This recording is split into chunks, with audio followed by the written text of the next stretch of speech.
సెనెకా ఇలా చెప్తాడు, మనం రోజు చేసే చాలా విషయాలు మనకు హానికరంగా మరియు వ్యసనంగా మారే అవకాశం ఉంటుందని. అవి నెమ్మదిగా మన లైఫ్లో మనకున్న క్లారిటీని, మనకున్న ధైర్యాన్ని మరియు ఫ్రీడమ్ని కంట్రోల్లోకి తీసుకుంటాయి. ఏదైనా ఒక పని మనకి ఇష్టం ఉండటంలో ఎలాంటి ప్రాబ్లం లేదు. కానీ సమస్య ఎక్కడ వస్తుందంటే ఆ పని లేకుండా మనం ఉండలేనప్పుడు మొదలవుతుంది. ఉదాహరణకి రోజుకు 2 సార్లు టీ కాఫీ తాగుతుంటాం, అలా అలవాటైపోయిందని అంటుంటాం. కొంచెం సేపు టైం పాస్ కి రీల్స్ స్క్రోల్ చేస్తుంటాం. కానీ కొంతకాలం తర్వాత అసలు కాఫీ లేనిదేని రోజు స్టార్ట్ అవ్వదు. అది తాగకపోతే ఎలానో ఉంటుంది.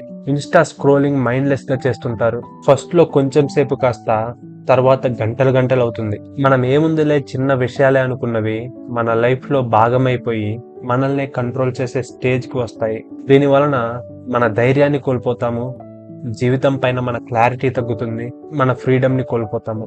ఎందుకంటే ఈ అడిక్షన్స్ మనం కంట్రోల్ చేయలేని స్టేజ్ కి వెళ్ళిపోతాయి. అడిక్షన్ అంటే మీ లైఫ్ పైన మీకున్న కంట్రోల్ ని కోల్పోవడమే.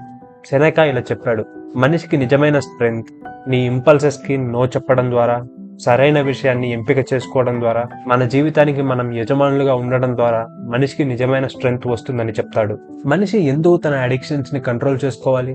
ఎందుకంటే నీకు మెంటల్ స్ట్రెంగ్త్ పెరుగుతుంది, సెల్ఫ్ కంట్రోల్ అలవాటు అవుతుంది, క్లారిటీ వస్తుంది, కాన్ఫిడెన్స్ బిల్డ్ అవుతుంది.